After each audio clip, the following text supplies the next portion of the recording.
Andrew, as you think about the job growing and the influence of the job growing, and we've talked about how more and more people now participate in the design process who maybe aren't designers, and Janelle mentioned we see some of those same early trends with user testing of how more people interact with customer feedback and what that looks like.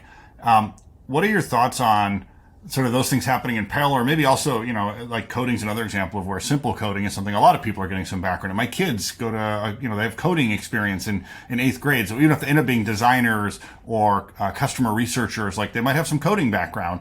What do you think about sort of all of these things happening in parallel, and how do teams do that to be able to maybe understand each other more, but also go quickly? Like, how do teams work together when everybody has a little bit of experience in everybody else's area?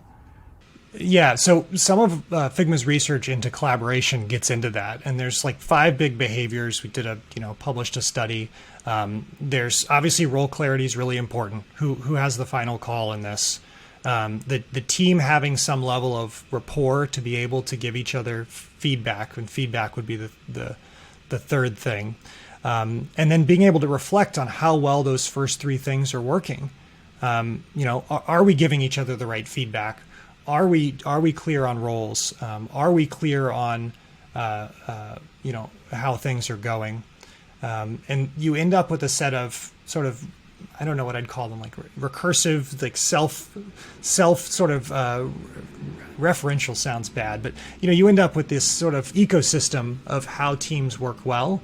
But it requires effort and thought to be able to effectively to do it. If you just sort of leave it to chance, the team will probably end up kind of frustrated, and it'll be a big problem. We actually found out that teams that did those behaviors well, it was as impactful to them creating a good product as the clear timelines, clear goals from someone like an Andy, telling the team, here's what I really want you to achieve, these are your metrics.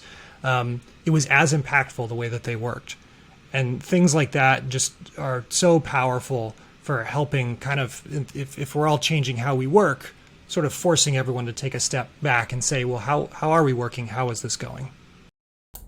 Yeah, I always felt like when I went from being a developer to a product manager, the acknowledgement that I was maybe not the world's best developer, but it helped that I had a little bit of understanding of how developers worked, helped me communicate in a way where I sort of understood some of the constraints and the things that we're doing and had an appreciation for their work, but at the same time, didn't think I was going to grab a keyboard and start doing their work. And I think that's sort of where this all fits. Like, everybody's sort of understanding design, understanding customer feedback, bringing their ideas to the table, but also having an appreciation for some of the expertise in play of people who can really do that at a level is really valuable. That's such a great point. The sort of the sometimes the reflecting on how the experience is going helps you to realize how good somebody else is at something else that is part of that process. And you should point things out, but you also maybe should let them write the code, let somebody else do the bulk of the design work and contribute ideas, contribute feedback, all of that.